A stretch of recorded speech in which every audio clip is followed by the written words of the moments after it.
Le rêve de Youssouf. Youssouf était le fils du prophète Yacoub, Jacob. Un jour, alors qu'il était encore enfant, il fit un rêve étonnant.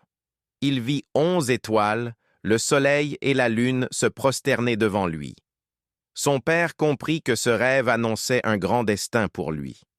Il lui conseilla de ne pas raconter ce rêve à ses frères, car ils étaient jaloux de l'amour particulier que leur père portait à Youssouf. La trahison de ses frères. Les frères de Youssouf, envieux, décidèrent de s'en débarrasser. Ils l'emmenèrent loin de la maison et le jetèrent dans un puits. Ensuite, ils rentrèrent chez leur père en prétendant qu'un loup l'avait dévoré. Mais Allah protégea Youssouf.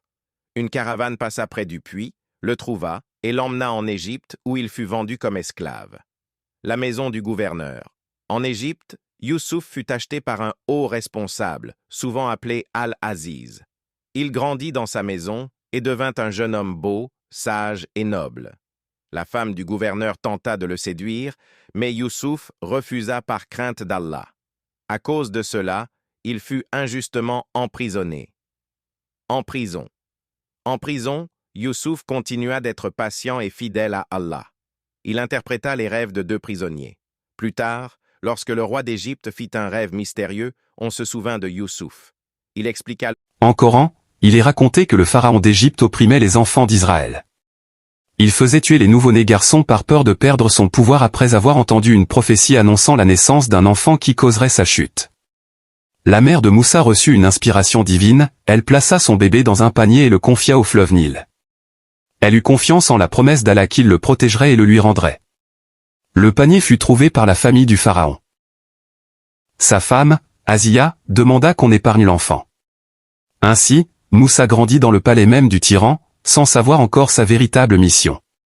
Devenu adulte, Moussa tua accidentellement un homme lors d'une dispute. Craignant les représailles, il quitta l'Égypte et se réfugia à Madian, où il aida 2 jeunes femmes près d'un puits. Le père des 2 femmes, souvent identifié comme le prophète Chouaïbé selon la tradition islamique, proposa à Moussa de travailler pour lui. Moussa resta plusieurs années, se maria et mena une vie tranquille. Sur le chemin du retour vers l'Égypte, Moussa aperçut un feu sur le mont Sinaï. Là, Allah lui parla et le désigna comme prophète. Il reçut la mission de libérer les enfants d'Israël. Moussa retourna en Égypte avec son frère Aaron. Il appela Pharaon à croire en Allah. Pour prouver sa mission, il accomplit des miracles, comme transformer son bâton en serpent. Pharaon refusa de croire.